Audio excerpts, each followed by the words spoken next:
네, 안녕하세요. 저는 오늘 인공지능 융합의 자율주행 셔틀 기술을 소개할 에트리의 모빌리티 로봇 연구본부장 최정단입니다. 오늘 저는 국내외 자율주행 기술 동향과 그리고 에트리가 가지고 그동안 연구 개발한 자율주행 기술을 소개해 드리려고 합니다. 우선 자율주행 기술의 개요입니다. 차량 플랫폼은 이렇게 가장 자율주행을 위해서 차량 플랫폼이 있어야 하고요. 이 차량 플랫폼에서는 전자제어 플랫폼을 갖추게 됩니다. 그리고 이렇게 다양한 360도 전방위를 검출할 수 있는 다양한 환경을 인지할 수 있는 센서를 장착을 하게 되고요. 그리고 이들을 센서로부터 들어온 정보를 처리하는 오토모티브 컴퓨터가 있습니다. 가장 차량에서 전력 문제도 무한 쓸 수가 없기 때문에 저전력에 저발열에 고성능의 컴퓨터가 필요하다고 할 수 있습니다. 이 컴퓨터에 올리게 되는 자율주행 소프트웨어로 구성이 되고요. 이 소프트웨어는 인지판단 제어 소프트웨어로 구성이 됩니다. 아시겠지만 센서로부터 다양한 데이터들이 축적이 되면 이 인지판단 제어 소프트웨어를 통해서 자율주행 기술을 개발하게 됩니다. 이러한 소프트웨어에서 가장 중요한 것은 세이프티가 됩니다. 그래서 어떤 환경에서 자율주행이 안 되는 그런 불가한 상황에서 폴백 리스크를 미니멈으로 만들 수 있는 그런 세이프티 기술, 폴백 MRM이라고 하는 그런 안전과 관련된 기술들이 최근 들어서 굉장히 많이 연구가 되고 있고요. 그리고 최근에는 차량의 정보뿐만 아니라 도로 인프라 정보까지 같이 활용을 하기 위해서 통신 기술도 많이 사용을 하고 있고, 이 통신 기술이 굉장히 많이 발전함에 따라서 원격에서도 차량에게 어떤 직접 제어를 한다거나 간접 제어 정보를 줘서 그렇게 제어를 하는 방법도 병행을 하고 있습니다. 이런 센서 부품 컴퓨터, 이런 하드웨어뿐만 아니라 그런 소프트웨어들의 기능을 검증을 하기 위해서 평가 검증이라는 그런 또 단계를 거치게 되고요. 최근에는 이런 클라우드에 다양한 소프트웨어나 데이터들을 넣어놓고 차량의 무선으로 이런 정보들을 최신화하는 그런 OTA라고 하는 그런 소프트웨어도 굉장히 많이 발전을 하고 있습니다. 설명드렸던 그런 차량뿐만 아니라 인프라, 도로 인프라에도 센서를 장착을 해서 인프라와 같이 협력 주행하는 그런 인프라 엣지 기술까지 포함을 하고 있고요. 이런 협력 주행 기술, V2X 통신 기술, 뿐만 아니라 이런 소프트웨어들이 나쁘게 활용되는 것을 막기 위해서 통신 보안, 소프트웨어 보안 기술이 정보이 적용이 되고 있고요. 저희 에트리에서는 오늘 특히 자율주행 AI 쪽에 중점을 두고 말씀드리도록 하겠습니다. 앞서 말씀드렸던 그런 자율주행 기술은 굉장히 다양한 핵심 기술로 구성이 되는데요. 저희는 특히 이런 V2X 자율주행 소프트웨어 쪽, 소프트웨어 플랫폼 쪽이 가장 핵심적으로 저희가 연구하는 중점 분야가 되겠습니다. 이런 자율주행 기술에서 단계를 굉장히 많이 논의를 하고 있는데요. 이 단계가 아직 확정된 것은 아니지만 이런 시스템 구성, 제어 기법, 이런 핵심 요소 기술을 구성을 중심으로 미 자동차 공학회에서 만든 SAE에서 자율주행 단계를 나누고 있습니다. 특별히 제한된 공간에서 자율주행이 운전자 개입 없이 진행되는 것이 레벨 4인데요. 차량 중심의 레벨 4 기술과 차량과 인프라를 융합해서 하는 그런 레벨 4 플러스 기술이 있습니다. 이런 각 기술 항목, 시스템 구성이나 제어 기법, 차량 인프라, 누가 언제 작동을 하는가, 인지 대상의 객체는 누구인가, 이런 운전자의 의무는 레벨 4와 4 플러스가 어떤 차이가 있는지를 조금 살펴보면, 레벨 4 플러스에서는 그동안 차량이 자체적인 무선 통신 기술로만 구성이 되던 것이 차량과 클라우드, 인프라, 도로교통까지 같이 시스템을 구성을 하는 것이 레벨 4 플러스이고요. 제어기법에서는 거의 이제 룰 기반으로만 구성이 되었다고 하면, 레벨 4 플러스에서는 AI, 인공지능 기술과 차량 인프라가 협력형으로 구성이 되고 있습니다. 인지대상 객체 같은 경우에는 레벨 4에서는 환경 센서 그리고 가시 영역 내의 객체를 검출하거나 이런 검출 인지의 대상은 거의 유사하지만 레벨 4 플러스에서는 인프라와 같이 협력 주행을 하거나 협력 제어를 하는 그런 부분이고요. 특히 이제 비정형 물체, 비포장도로, 차선이 없는 도로 또는 경찰의 수신호, 그런 안전지대 등등의 환경까지도 많이 인지 성능을 고도화해야 하는 그런 기술이 적용이 되고 있습니다. 운전자 의무는 역시 거의 운전자 개입이 없는 것이 레벨 4 이상인데요. 이러한 하지만 이제 운전자의 주체는 차량이 독점적으로 운전을 하는 레벨 4와 레벨 4 플러스에서는 차량과 인프라가 같이 운전을 하는 운전의 정보를 주로 주는 그런 구성으로 되어 있고요. 이렇게 이제 특별히 폴백 같은 경우에는 차량이 단독형으로 운전이 불가능한 상황에 대응을 하는가 하면 역시 마찬가지로 레벨 4 플러스에서는 차량과 인프라가 같이 이 리스크 위기 상황에 가장 최소화된 후차적인 사고가 나지 않도록 제어를 하는 방법이 있습니다. 최근에 아직 이런 자율주행이 불가한 상황에서는 운전자가 개입을 해서 다시 운전을 해서 차량의 소통을 원활하게 하는 방법이 있는데요. 생각하는 방법들은 숄더 스탑이라고 해서 그 갓길에 원격으로 제어를 해서 차량을 스탑을 정지를 시키는 그런 원격 제어 기술들이 논의가 되고 있고, 아마 운전이 불가한 경우에, 자율주행이 불가한 경우에 이러한 긴급 조치를 해야만이 도로교통의 소통이 원활하게 진행이 될 수 있을 걸로 보여집니다. 자율주행 AI를 조금 더 살펴보면요, 완전 자율주행 자동차에서 인공지능 기술이 한 3, 4년 전부터 컴퓨팅 자원으로 활용을 하게 되면서 인공지능 기술이 굉장히 많이 자율주행에도 적용이 되고 있는데요. 보시면 가장 인지판단, 예측, 다양한 인공지능 알고리즘들이 요 자율주행 기술 트리에서 가장 높은 곳에 자리를 하고 있고, 이러한 자율주행 인공지능 기술을 자율주행에 가장 많이 활용을 하는 팀들이 자율주행 기술이 굉장히 고도화되는 것을 볼 수 있습니다. 이런 이제 반도체 모듈에 인공지능 알고리즘들을 많이 인베딩을 하게 되는데요. 이렇게 이제 두 가지 방법이 있습니다. 센트럴라이즈드 어프로치가 있고요. 이 센서들, 개별적인 센서들을 정보를 처리해서 이 오토모티브 컴퓨팅에서 중앙 집중식으로 만드는 그런 디센트럴라이즈드 시스템으로 이제 많이들 접근 방식이 이렇게 두 개가 있는 거죠. 그래서 다중 센서를 융합할 수 있는 자율주행 인지 판단 예측, 요 센트럴라이즈드 어프로치 방법이 저희가 접근하는 방법이 되겠고요. 대부분 센서들마다 센서 정보를 처리하는 이런 디센트럴라이즈드 시스템들을 이렇게 시스템에 접목하는 이런 방식들도 많이들 접근을 하고 있습니다. 자율주행 인공지능 알고리즘에서 가장 중요한 것이 이 학습용 데이터셋을 구축하는 문제인데요. 해외에서는 우리나라에서도 이런 자율주행 인공지능 학습 데이터 알고리즘들을 많이 개발을 하고 있지만, 구축을 해서 공개를 하고 있지만, 특히 외국에서는 웨이모가 가장 21년도에 이런 모션 데이터셋까지 공개를 했습니다. 대표적인 게 이제 키티 데이터셋이라고 하는 부분이고요. 이런 학습용 인공지능 알고리즘에 이 학습용 데이터를 적용을 했다가, 그리고 테스트할 때 이 또 새로운 시험 데이터를 가지고 자율주행의 인공지능 알고리즘들을 테스트를 하고 있습니다. 대부분 이제 학교에서 이 데이터셋을 구축을 하고 학교에서 알고리즘들을 개발을 한 이후에 이 데이터 공개를 하기 때문에 논문에서 보면 키티 데이터셋이 굉장히 유명하고요. 또 하나의 중요한 유명한 데이터는 시티스케이프 데이터입니다. 그리고 뉴신스 데이터가 있고요. 이런 데이터셋에서는 다양한 환경에서 장애물을 검출할 수 있는 그런 데이터뿐만 아니라 이렇게 자전거를 타고 가는 사람, 그리고 그 차선이 없는 구간에서 각 객체별로 이런 바운딩 박스를 만드는 거 이외에 시멘틱 세그멘테이션이라고 해서 그 각각 픽셀마다 정보를, 객체의 의미 정보를 부과하는 그런 학습용 데이터 구축 방법이 있습니다. 이른바 이제 이게 어노테이션 방법인데요. 다양하게 2차원의 사각형으로 그리거나 3차원의 큐브 형태로 그리거나 이렇게 시멘틱 세그멘테이션 하는 그런 방법이 있습니다.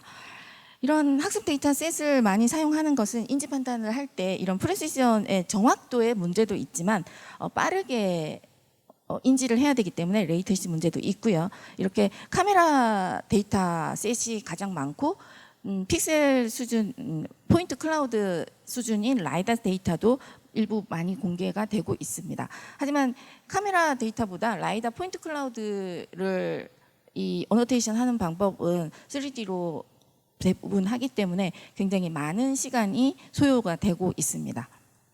또 하나는 이런 자율주행 인공지능 알고리즘에서 가장 중요한 것이 반도체인데요. 컴퓨팅 성능이겠죠. 그래서 국내에서는 이거는 이제 회사 정보인데 텔레칩스에서 발표한 자료에 보면 26톱스이고요. 애트리에서 AB9이라고 하는 쪽에서는 40톱스를 처리를 하고 있습니다.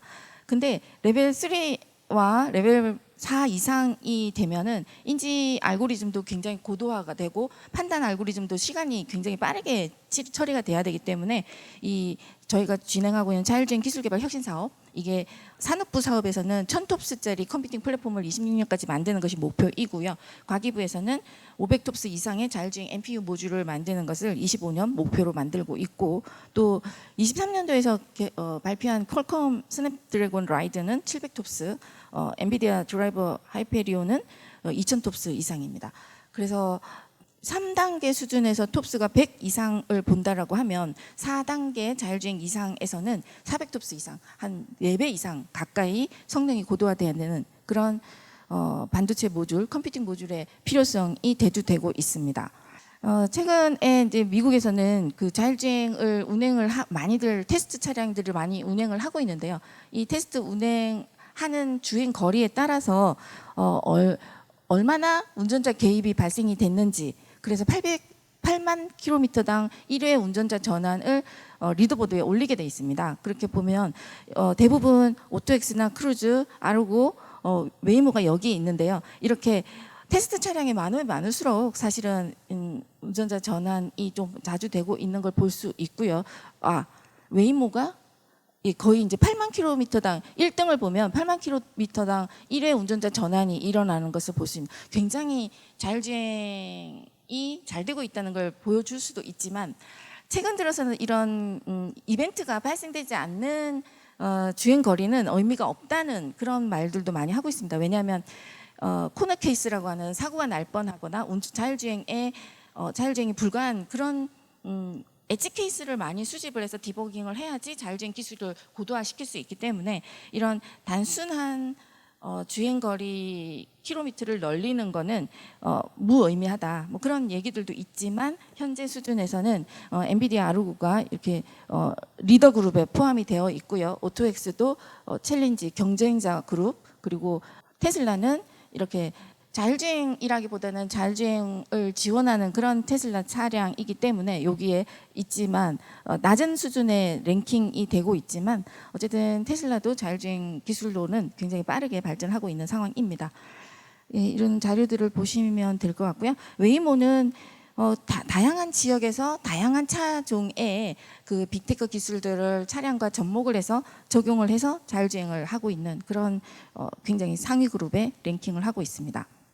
저희 나라 자율주행 관련된 국내 정책 동향을 조금 살펴보면, 19년도에 관계부처가 합동으로 미래자동차 산업발전 전략을 만들었고, 최근에는 국가 12대 전략기술의 하나로 첨단 모빌리티 기술이 들어있고요. 이 첨단 모빌리티 기술에는 자율주행 시스템, 그리고 UAM, 수소전기차, 이런 친환경 자동차도 포함이 3개의 요소들이 포함이 되어 있습니다.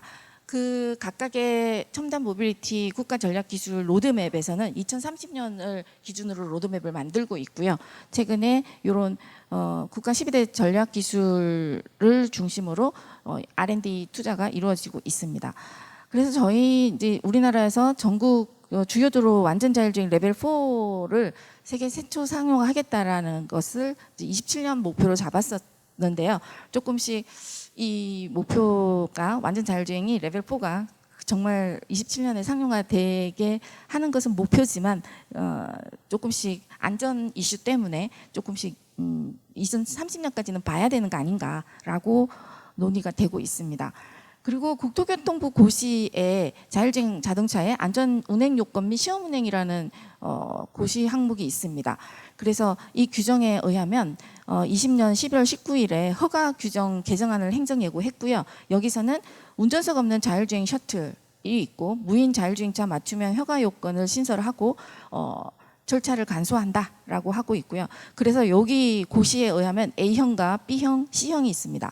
A형은 그동안에 이제 많이 봐온 그런 기존 자동차 형태의 자율주행차가 A형이고요. B형은 박스형 카, 그래서 운전석이 없는 자율주행차가 B형입니다. 이 B형은 아직은 B형이어도 운전석은 없지만 우리나라에서는 유사시에 탑승자가 정지시킬 수 있는 버튼을 가지고 있어야 되고 언제든지 이 차량을 안전하게 운영을 할 수 있는 운행 요원이 탑승 세이프티 오퍼레이터라고 하는 분이 탑승을 하게 돼 있습니다. 이에 반해서 이제 그 미국에서는 몇 주에 한해서 운전석이 없는 무인의 자동차를 운행할 수 있는 법이 있고요. 우리나라는 아직 무인의 AB형에 있어서는 무인으로는 운행을 할 수 없는 것이 법으로 정해놓고 있습니다. 그래서 우리나라에서는 C형은 다만 그 배송 로봇 같은 부분인데요. 10km 이하로 운행을 할 수 있고 원격 관리, 그리고 이 차량 같은 경우 C형 같은 경우에는 운전자가 탑승하지 않아도 되는 부분이 있습니다. 이 B형은 25km 시속 25km 이하로만 운행을 하게 돼 있습니다. 마지막으로는 자율주행 자동차 상용화 촉진 및 지원에 관한 법률이 있는데요. 이것을 저희는 이제 자율주행 자동차법이라고 지칭을 하고 있고 20년 5월에 시행이 됐습니다. 그래서 자율주행 자동차의 도입, 확산과 안전한 운행을 위해서 운행 기반 조성 및 지원 등에 필요한 사항들을 규정해서 상용화를 촉진하고 지원한다라고 명시가 되어 있습니다. 이런 다양한 국내 정책에 의해서 자율주행 시범운행지구를 운행을 하고 있습니다. 21년 자료에서는 현재 14개 지자체가 자율주행 시범운행지구로 지정이 되어 있고요. 이 지정된 지구별로 자율주행 시범운행의 서비스 내용들을 보면 서울특별시 같은 경우는 상암동 1원에서 DMC역에서 단지 내로 셔틀 서비스를 운행을 하고 있습니다. 3기관 정도가 이 셔틀 서비스를 운행을 계속 지속적으로 하고 있고요. 충청북도 쪽에서는 오송역에서 세종터미널 구간, BRT 구간에 대해서도 22.4km 구간에 대해서 자율주행 테스트를 하고 있고요. 그리고 또 하나 세종특별시에서는 BRT 노선, 그리고 수여응답형 정부청사 내의 순환 셔틀 서비스 또는 그 세종 호수공원에서도 박스형 B형 차량이 시범 운행을 하고 있습니다. 광주에서는 특별히 이런 노면 청소 차량 또는 폐기물 수거차를 자율주행으로 운행을 하고 있고요. 수성 알파시티의 수요응답형 택시 서비스, 제주 국제공항에서 중문까지 공항에 이제 픽업을 하는 그런 셔틀 서비스, 판교에서도 수요응답형 택시 이런 등등. 최근에는 강남에서 로봇 라이드라고 하는 택시 서비스를 하고 있지만 유상 서비스는 하지 않고요. 이렇게 자율주행 시범운행 지구에서는 규제 자율특구 운영 확대 및 민간 실증을 지원하는 실증 서비스입니다. 그리고 여기서는 자율주행 인프라를 구축을 한다거나 그런 정밀도로 구축도 지원을 해주고 있고요. 이런 것들 중에 가장 최근에는 지자체 자율주행차 시범운행 지구 운영 및 지원 조례를 제정을 해서 지자체에 한정 운수 면허를 발급받아서 유상 운송 서비스까지, 그러니까 자율주행 차량 기술 검증을 하면서 돈을 받을 수 있는 그런 조례가 제정이 됐습니다. 이 자율주행 시범운행 지구가 굉장히 많이 운행을 하고 있는데요. 사실은 안전 규제 때문에 언제든지 자율주행이 불가하거나 위험한 상황에서는 운전자가 개입을 하게 되어 있고요. 시작은 21년도부터 많은 지자체들이 시작을 했는데요. 이벤트 그러니까 몇 개월 하다가 못하거나 아니면은 일부 거의 제가 보기에는 한 50% 정도로만 운행이 되고 있는 상황 같습니다. 서울시 쪽에서는 뭐 청계천 또는 여의도 주차장에서 국회까지 운행하는 그런 다양한 서비스들을 많이 하려고 시도는 많이 하고 있고요. 역시 이제 서울특별시 쪽이 가장 활발하게 이 시범운행 지구를 운행을 하고 있는 것 같습니다.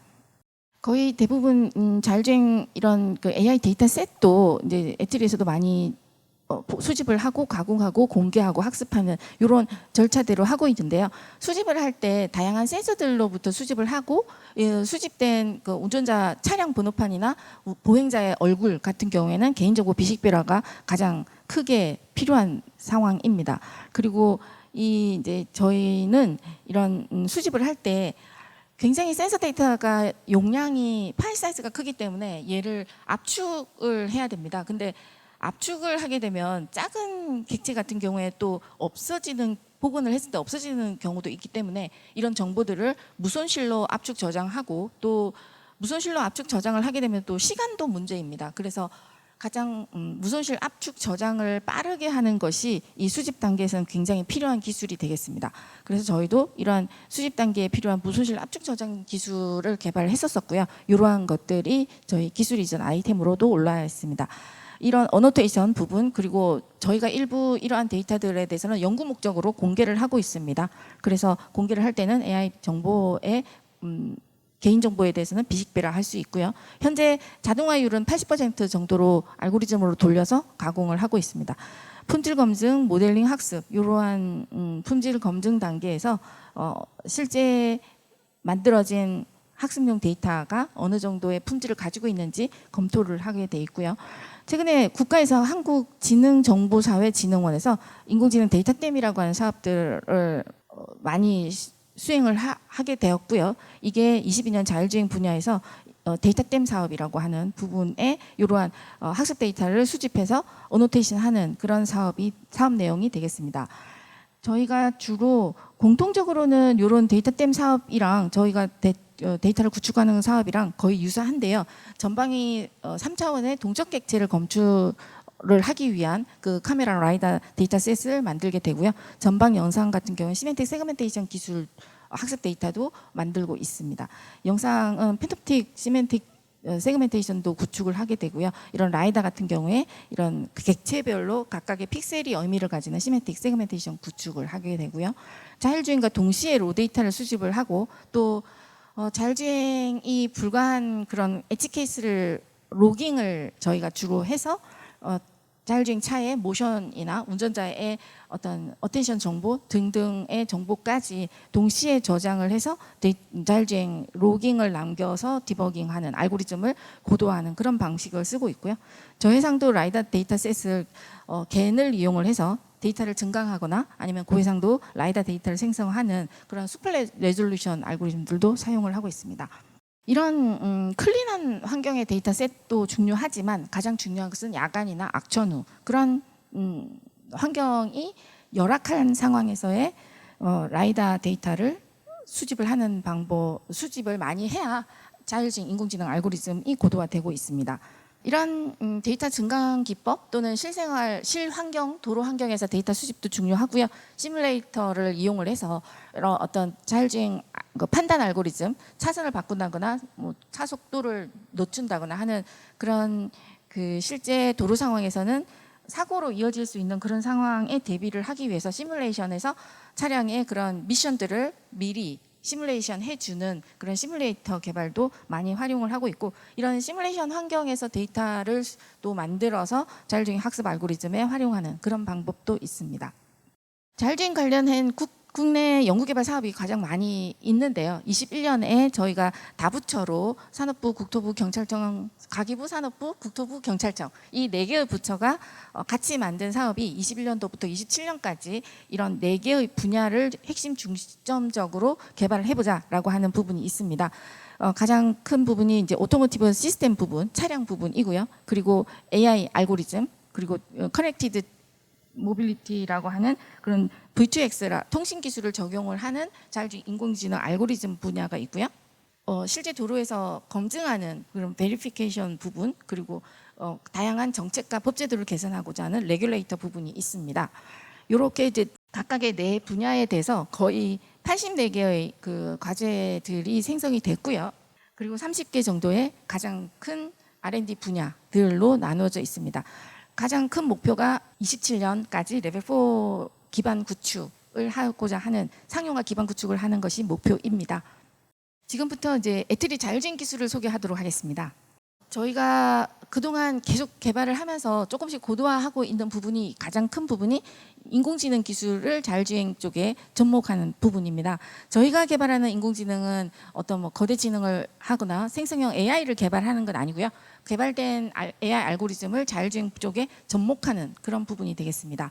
그래서 자율주행 인공지능 학습 데이터를 굉장히 다양한 종류, 도로 차선 데이터 또는 다양한 객체 데이터, 무빙 오브젝트 데이터, 그리고 2차원, 3차원 또는 주행이 가능한 공간이 어느 공간인지를 체크하는 부분, 이런 다양한 부분들, 교통신호등 부분도 있고 후미등도 있고요. 이런 다양한 데이터들을 구축을 했고, 요 인공지능 기반의 도심 환경 자율주행 소프트웨어를 요 데이터를 가지고 많이 개발을 했습니다.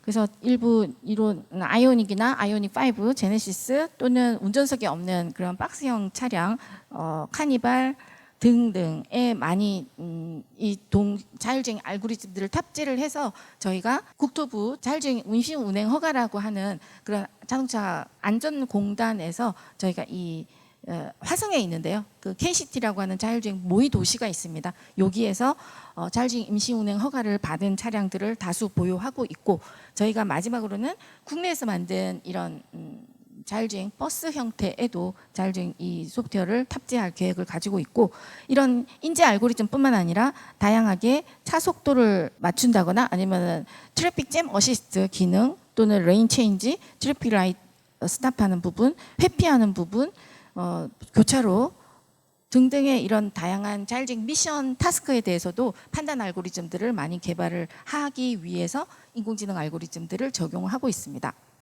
인공지능 기반의 자율주행 기술은 크게 이제 머신러닝 부분, V2X 커넥티드 부분, 그리고 오토모티브 드라이빙 소프트웨어 부분이 있는데요. 이런 머신러닝 기술도 쓰고 있고, 인프라와 같이 협력 주행을 하기 위해서 통신 기술도 많이 활용을 하고 있고, 이러한 기술들이 접목이 돼서 자율주행 차량이 위치를 인지하거나 도로 환경을 객체를 인지하거나 그런 주행 미션을 판단하고 결정해서 차량에게 차량을 제어하는 그런 소프트웨어 기술의 모든 부분에 거의 인공지능 알고리즘을 접목을 하고 있는 상황입니다. 뿐만 아니라 저희가 차량뿐만 아니라 인프라와 클라우드 이 부분을 저희가 이제 3티어 플랫폼이라고 부르는데요. 차량은 물론 직접 자율주행을 위해서 인지도 하지만 인프라와 같이 RSU라고 하는 로드사이드 유닛입니다. 이렇게 차량에 장착된 차량의 센서뿐만 아니라 인프라에도 이런 센서들을 장착을 해서 차량이 보지 못하는 구간에 대해서 인프라, 도로, 교차로 등에서 광역 범위를 인지한 다음 이 교차로에 차량이 진입하기 전에 뭐 정체가 있다거나 아니면 터널에 정차된 차량이 있다거나 다양한 위험 정보를 미리 통신을 이용해서 차량에게 회피가 가능하고 대응이 가능하도록 정보를 주는 그런 부분이 있고요. 이 클라우드 부분에서는 다양한 데이터나 그런 최신의 자율주행 인공지능 알고리즘들을 탑재를 해놓고 필요한 경우에 차량과 인프라의 최신화 정보를 내려주는 무선으로 업데이트하는 그런 OTA 기능들이 많이 개발이 되고 있습니다. 하지만 가장 중요한 것은 자율주행 차에서 인지 판단, 제어하는 그런 부분이 되겠습니다. 이러한 부분에서 이제 3티어 알고리즘, 3티어 플랫폼을 조금 더 살펴보면 차량에 장착된 차량 센서들이 이렇게 또 360도를 다 보고 있고요. 이렇게 인지 범위를 보면은 각각의 센서마다 범위를 넓게 하는 부분, 거리를 넓게 하는 부분, 그렇게 이제 카메라 같은 경우에도 다양한 FOV라고 하는 필드 오브 뷰가 다양한 카메라를 장착을 해야만이 어떤 안 보이는 블라인드 스팟 없이 자율주행차가 인지를 할 수 있습니다. 이렇게 360도를 전방위로 볼 수 있고 대부분 센서 같은 경우에는 80m 정도를 보고 있고요. 각각의 우합류나 좌합류 뭐 어떤 그런 신호 차선을 변경하기 위해서 그런 미션들을 수행하기 위해서는 다수 센서들의 특장점들을 살려서 센서들을 융합하는 그런 기술들을 사용을 하고 있습니다. 그래서 저희가 이제 차량에도 이렇게 센서가 장착이 된 자율주행 차량을 구성을 하지만 신호등이나 교차로, 가로등 등의 센서를 장착을 해서 같이 협력하는 주행, 그리고 이 클라우드에서는 가장 최신의 지능을 관리를 해서 이런 인프라와 차량에게 최신 지능을 가진 자율주행 차로 운영을 할 수 있도록 수시로 업데이트하는 기술들을 진행을 하고 있습니다. 이렇게 하는 목표가요. 자율주행 차량이 만약에 100대다. 그러면은 이 100대의 소프트웨어가 고도화 시킬 때 하나하나 시스템을 업데이트하기보다는 이렇게 한꺼번에 클라우드로부터 무선으로 업데이트하는 방법이 효율적으로 운행을 할 수 있습니다. 이렇게 하기 위해서 이제 최근에 많이 말을 하는 소프트웨어 디파인드 비클이라고 하는 차량의 전체 이런 자율주행과 관련된 시스템 스택들을 최신의 지능들을 받아서 수월하게 업데이트할 수 있는 그런 차량이 소프트웨어로 정의된 그런 소프트웨어 디파인드 비클 SDV라고 하는 연구 분야들이 또 강력하게 중점적으로 연구가 되어야 하는 그런 부분입니다. 이렇게 이제 인공지능 알고리즘들의 탑재된 자율주행 시스템이 구축이 되고 나면 PG라고 하는 이런 모의 도시가 있습니다. 여기 프로빙 그라운드인데요. 이 구간에서 자율주행 테스트를 합니다. 그리고 개별적으로 개발된 그런 알고리즘들을 밸리데이션하고 안전하게 테스트하는 부분이고요. 요 테스트 구간에는 다양한 미션들을 수행을 하게 돼 있습니다. 첫째 출발을 하면 그 스쿨존이 있고요. 스쿨존에서는 반드시 운전자가 개입을 해서 저속으로 운전을 해야 됩니다. 그리고 교차로 사이클리스트를 인지를 하는가 또는 트래픽 잼 어시스트를 하는가, 하이웨이 구간에 들어가기 위해서 하이패스 구간의 좁은 길을 인지를 해서 들어가야 되고요. 톨게이트가 있고요. 터널이 있습니다. 이 터널이 이렇게 보시면 저희도 운전자가 운전을 해도 터널을 빠져나가는 구간과 들어가는 진입 구간에 굉장히 조도 차이가 나기 때문에 이런 자율주행 구간에서도 굉장히 중요한 알고리즘 기능을 테스트하게 돼 있고요. 특히 또 터널 같은 경우에는 GPS라고 하는 기술을 기반으로 위치 인지를 하는 경우에는 터널은 실제 시멘트로 구성이 된 그런 터널에서는 GPS 정보를 받기가 힘들기 때문에 이런 부분에 대해서 테스트를 하기 위해서도 터널 테스트 구간이 있게 됩니다. 저희가 17년도 평창올림픽을 준비를 하면서 광화문에서 이렇게 실제 도로에서 테스팅을 했었고요. 이 실제 도로에 나가기 위해서는 반드시 이 PG라고 하는 쪽에서 자율주행 임시운행 허가를 받아서 나가야 되는 그런 상황입니다. 예, 저희 이제 광화문에서도 이 자율주행 실제 도로 테스트를 했었었는데요. 이때가 굉장히 광화문 지금 공사가 되기 전에는 원웨이 그러니까 편도이었고요. 그때 주말이 되면 여기가 이제 시위가 많기 때문에 저희가 테스트하는데 굉장히 애를 많이 먹었는데 지금 그리고 이제 이 실제 광화문 도로는 바이크들도 굉장히 많은 상황입니다. 그래서 각각 실도로 서비스하고자 하는 그런 실도로마다 인지를 해야 되는 객체들의 종류들도 다르고요. 실제 자율주행 알고리즘들을 미세하게 조정을 해야 되는 그런 부분들이 많습니다. 그래서 테스트를 하고 나서 실도로에서도 주행을 많이 해야 자율주행 알고리즘들이 고도화되고 안전하게 되고 있습니다. 이런 자율주행 알고리즘들이 글로벌 스탠다이제이션을 만들어야 됩니다. 그래서 서로의 운전에 대한 규칙이 필요한 거죠. 그래서 자율주행 쪽에서도 이런 베이직 메시지 그리고 어떻게 신호등 정보를 차량과 서로 소통하고 줘야 되는지 그런 메시지 셋 또는 프로토콜 주는 방법 등등에 대해서도 다양한 표준화를 진행을 하고 있는 그런 상황입니다. AI 학습 데이터 수집 같은 경우에도 이제 저희가 주로 하는 일이 이런 기술을 보유하고 있는 쪽이 학습 데이터 수집, 가공, 배포 등인데요. 특별히 이제 별표 쳐져 있는 다종의 센서로부터 데이터를 수집하는 부분, 그리고 영상 데이터 비식별화 자동화 기술, 그리고 학습 데이터를 AI 모델로 만드는 그런 기술을 보유하고 있습니다. 그래서 이제 시메트릭 세그멘테이션 기술, 차선 마크 인식 기술, 차량 후미등 인식, 신호등 인식 이런 다양한 카메라로부터 하는 거, 그리고 라이다, 그리고 또는 차량에 그 비디오 클립 10초 정도를 저장을 해서 과거의 차량이 어떻게 이동했는지 그 궤적 정보로부터 미래에 어떤 경로로 이동할 건지를 예측하는 트라젝토리 예측 소프트웨어도 개발을 했습니다. 실제 저희가 개발한 이런 인공지능 알고리즘들을 자율주행 차량에 탑재를 해서 테스트를 하고 정확도가 어느 정도 보장을 수준에서 저희가 기술을 이전하고 있습니다.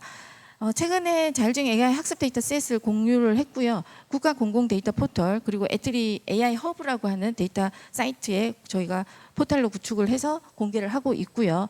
127건의 데이터 셋을 공유한 실적을 가지고 있습니다. 저희가 현대차, 카카오, 네이버 랩스, 서울대, 카이스트 등등의 40개 기관 이상에서 127 데이터를 셋이 공개된 그런 실적을 가지고 있고요. 현대차하고 저희가 MOU를 체결하고 이 인공지능 학습 데이터를 서로 공유를 같이 하는 것을 협약을 맺은 적도 있습니다. 인지 판단 제어 소프트웨어를 조금 더 살펴보면 이런 센서로부터 인지를 하고요. 위치 인지뿐만 아니라 환경 인지하고요. 예측 그리고 자율주행 차량의 판단 행동을 결정을 하게 됩니다. 그리고 조향값과 속도값이 나오면 차량이 컨트롤할 수 있도록 하고요. 이 전자제어 부분은 저희가 같이 외부와 협력을 하고 있고, 실제 자율주행 예측 판단 제어 알고리즘 기술, 그리고 다종의 센서를 융합하는 인지 소프트웨어 기술을 보유를 하고 있습니다. 주로 자율주행 예측 판단 제어 기술에서는 경로를 추종하거나 차간 거리를 유지, 정체 상황 대응, 긴급 증지 이런 부분도 있고요. 인지 쪽에서는 자차 위치 인지, 객체 인지, 동적 객체 인지, 상태 인지, 지역 경로 생성, 주행 행동 결정, 충돌 위험도 평가, 동적 객체의 행동을 예측하는 부분, 전역 경로를 계획하는 부분으로 구성이 되어 있습니다. 이러한 기능들을 저희가 이제 소프트웨어 스택으로 저희가 만들어서 AI 인지 판단 제어 알고리즘들을 이제 구성을 하고 있고요. 인지 판단 제어 알고리즘들을 보시면 이제 저희가 테스트하는 영상인데요. 여기가 이제 차량이 되겠고, 이렇게 요게 이제 자율주행 차량이고요. 주변의 차량들을 인지하는 부분이 되겠습니다. 보시면 대부분 저희는 이 카메라 뎁스 정보로부터 거리를 인지를 하게 돼 있고요. 노면에 있는 차선이나 다양한 마크들을 인지하는 부분을 볼 수 있습니다. 네, 소프트웨어 스택은 인지 판단 제어 부분, 그리고 클라우드 인프라 정보까지 협력 인지하는 부분을 구성이 되어 있고요. 저희가 이러한 소프트웨어 스택은 최근까지 아이오닉 2대, G80 2대, 오토비라고 하는 박스형 셔틀버스, 그리고 카니발, 아이오닉 5를 24년에 5대의 이 자율주행 시스템을 올려서 자율주행 임시운행 허가를 받을 예정이고요. 전기버스는 이런 대형이 되겠고, 25인승을 25년에 8대를 구축할 그런 R&D를 개발을 하고 있습니다. 그래서 이런 소프트웨어 플랫폼 쪽에서는 저희의 기술이전 부분은 아니지만 추론 엔진, 그리고 오토사 RTOS 하이퍼바이저 기능을 같이 협력을 해서 이쪽 부분에서도 이 플랫폼 위에서도 이 자율주행 응용 소프트웨어가 운행을 할 수 있도록 구성을 하고 있습니다. 이렇게 보시면 인지 판단 제어 소프트웨어 스택이 있고요. 이런 R&D용으로는 저희가 굉장히 많은 센서들을 우선 장착을 해서 R&D용으로 사용을 한 다음 서비스, 자율주행 임시운행 허가나 아니면 기업이 어떤 서비스 영역에 맞게 센서를 최적화하는 그런 부분으로 구성을 하고 있고요. 저희가 주로 R&D용으로는 아이오닉 같은 차량들, 제네시스, 카니발 차량을 많이 활용을 하고 있고, 서비스용으로 이제 저희가 오토비라고 하는 박스형 셔틀버스의 레벨 4 셔틀 타입의 셔틀 서비스를 구성을 한 경험이 있습니다. 그래서 오늘 차량 플랫폼이 이렇게 구성이 되어 있고, 보시면 이 차량은 실내 내부는 이렇게 구성을 하고 있고, 아직 설계 단계이고 설계나 디자인 부분은 외부 기관과 협력을 하고 있고요. 레벨 4 자율주행 차량 플랫폼은 기존의 아이오닉 5 차량을 이용을 해서 카메라 8대, 레이더 5개, 라이다 3개 가지고 25년, 26년에 시범 서비스를 하려고 이런 센서 구성들을 하고 있습니다. 요 파란색이 레이더 부분이고요. 카메라 8대를 이렇게 구성을 하고 있고, 마찬가지로 저희가 사용하고자 하는 카메라 8대도 개별적으로 동일한 모델이 아니고요. FOV도 다양하게, 그리고 거리를 또 다양하게 구성을 해서 360도 안전하게 모든 전방위를 인지할 수 있도록 구성을 하고 있고요.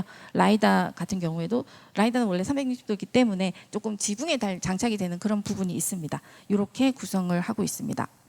자율주행 셔틀의 개념 정립을 하기 위해서 저희가 중소기업하고 같이 차량 플랫폼을 같이 만들어서 여기에 자율주행 소프트웨어를 올렸고요.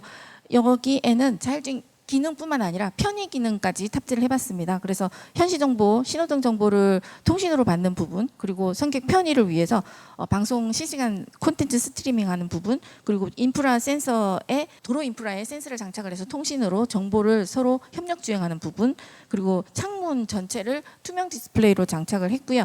그래서 외부 환경에 정보를 부과하는 그런 투명 디스플레이 창문으로도 구성을 했고, 오토비는 특히 음성으로 명령을 할 수 있습니다. 그래서 음성 인식 기능까지 탑재를 해서 차량을 호출할 수도 있고요. 키오스크에서 예약을 해서 차량을 탑승할 수 있고, 지금 저희가 2년 정도 저희 애트리 내부에서 연구동이 12개가 있는데요. 이 12개의 영구동의 업무 이동을 위해서 저희가 서비스를 지원하고 있는 상황입니다.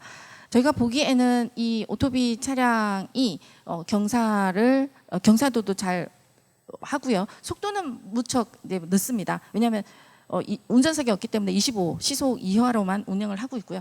그리고 일반 도로보다도 저희 연구원 내에 불법 주정차 차량도 많고요. 사실은 보행자도 굉장히 많은 상황이어서 속도는 저속으로 운행을 하고 안전하게 운행을 하는 것을 POC 하고 있습니다.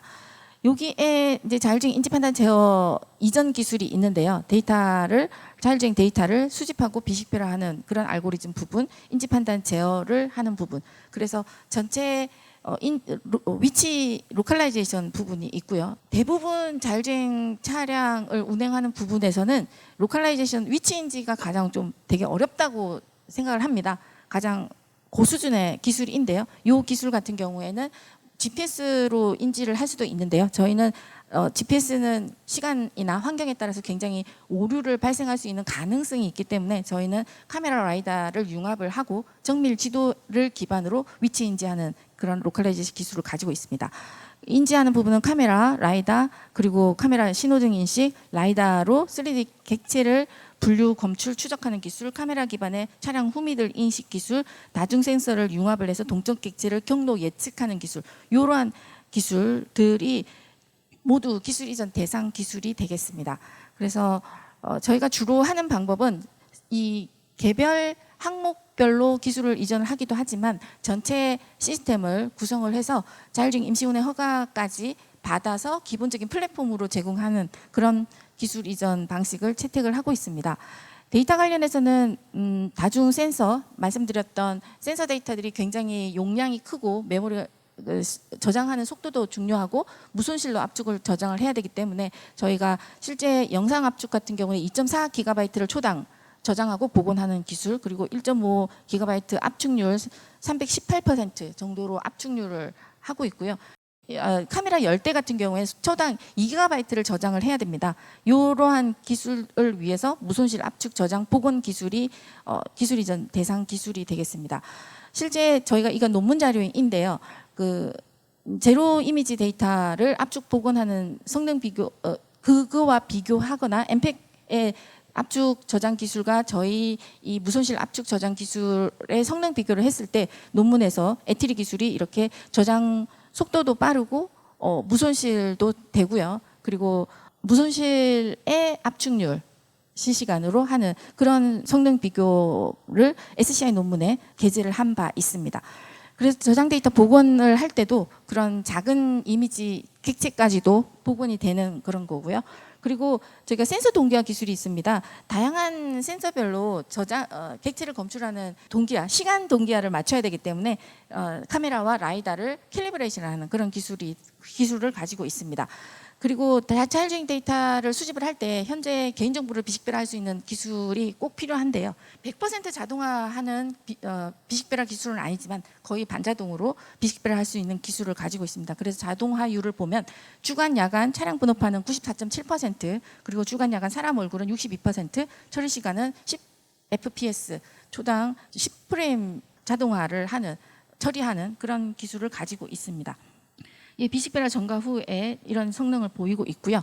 또 하나가 이제 라이다 카메라를 융합한 로컬라이제이션 기술입니다. 저희가 정확도는 종방향으로는 45.75cm, 횡방향으로는 13.75cm, 처리 시간은 거의 17.ms 정도이고요. 속도가 저희 도심에 운행하는 시속에서는 거의 이제 로컬라이제이션이 잘 된다라고 보시면 될 것 같습니다. 그리고 상황별 위치 인식 기술을 이제 저희가 우천, 야간, 주간에 대해서 각각 종방향, 횡방향, 헤딩각 이 위치 인지 기술의 성능을 표로 제시한 바 있고요. 전방 영상 그리고 뎁스, 거리 정보, 시메트리 세그멘테이션 이런 다양한 쪽에 있어서도 위치를 잘 인식하는 것을 볼 수 있습니다. 실제 고성능 GPS를 장착을 해서 저희가 이런 라이다와 카메라 맵 기반의 위치 인지 기술과 성능 비교를 한 바 있는데요. 여기 노란 박스가 GPS로 위치를 인지한 거고 저희가 실제 차선을 얼마나 잘 따라가는지 여기 빨간 거 있는데요. 이제 보통의 도로 환경에서는 인지를 잘 하다가도 사실은 GPS 같은 경우에는 고층 빌딩 건물이 많거나 유리 건물이 많거나 이런 이런 상황에서는 굉장히 어려운 위치 인지가 어려운 측면이 있습니다. 저희는 그래서 정밀맥 기반의 카메라 라이다를 융합해서 위치 인지하는 기술을 보유하고 있습니다. 또 하나는 영상 기반의 시메트릭 세그멘테이션 기술입니다. 그래서 보시면 영상 기반의 시메트릭 세그멘테이션 기술은 이렇게 이제 차량 객체를 인지를 하기도 하지만 주행이 가능한 구간과 아닌 구간을 인지하는 부분이 있고요. 카메라 기반의 영상 기반의 시메트릭 세그멘테이션도 있고 라이다 기반의 시메트릭 세그멘테이션이 있습니다. 영상 기반은 70.1% 기준이고요. 기준은 그 실제 객체가 위치한 정답값하고 위치를 인지한 그 인터섹션 부분, 서로 겹치는 부분의 평균값을 기준으로 만드는데요. 저희가 영상 같은 경우에는 70.1%, 라이다 같은 경우에는 92.8%의 성능을 보이는 것을 볼 수 있습니다. 예, 특별히 또 자랑하고 싶은 것은 3D 라이다로 3차원의 동적 객체를 검출하는 부분인데요. 예, 라이다가 물론 비싸고 크고 차량의 디자인을 해치긴 하지만 아직까지 제가 보기에는 카메라에도 한계가 있기 때문에 특히 어두운 경우에는 카메라는 한계가 있기 때문에 라이다 센서를 이용을 해서 3차원의 동적 객체를 검출하는 부분이 있습니다. 이렇게 구성이 되어 있고요. 그리고 영상 기반의 신호등 인식 기술, 영상 기반의 차량 후미등 인식 기술도 저희가 보유를 하고 있습니다.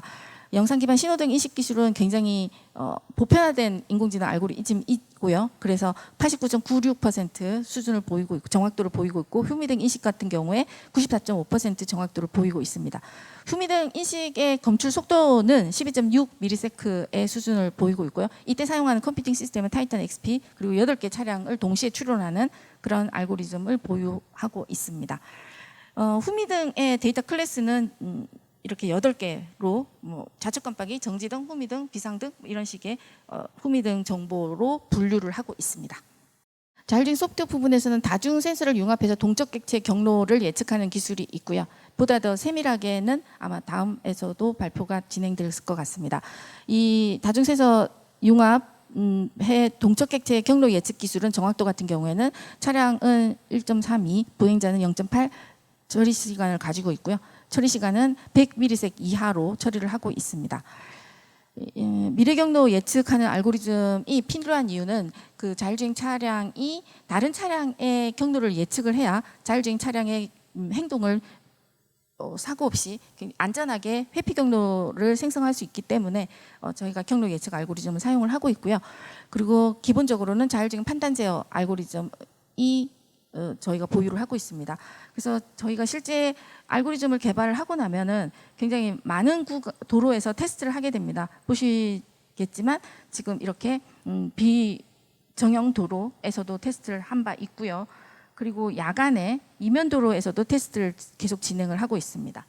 보시면 굉장히 어두운 상황에서도 자율주행이 안전하게 구성이 되는 것을 볼 수 있고요. 이런 이면 도로에서 양방향 주행 차량 회피를 하는 그런 영상을 보여드리고 있습니다. 예, 마지막으로 비즈니스 모델에 대한 제언입니다. 이런 자율주행 기술이 다양한 언맨지드 이제 페트롤 서비스 또는 셔틀 서비스, 물류 배송 서비스에도 접목이 될 수 있고요. 이러한 다양한 차량에 접목된 자율주행 기술은 스마트 시티나 산업계, 복합 산업 도심 이런 쪽에서도 많이 활용이 될 수 있고 저희는 특히 대중교통이 잘 가지 않는 그런 소외 지역 또는 교통 약자들을 위한 지원 쪽에 저희는 진행을 하고 있고 산업계에서는 다양하게 이제 돈을 벌 수 있는 그런 비즈니스 모델로 확장하면 좋겠습니다. 이런 자율주행 차량뿐만 아니라 다양한 로봇에도 이런 자율주행 기술이 모바일 기술이 접목을 하려고 저희는 계속 연구를 진행을 하고 있습니다. 예, 그럼 제 발표는 여기서 마치고요. 혹시 질문 있으시면 질문 부탁드리겠습니다.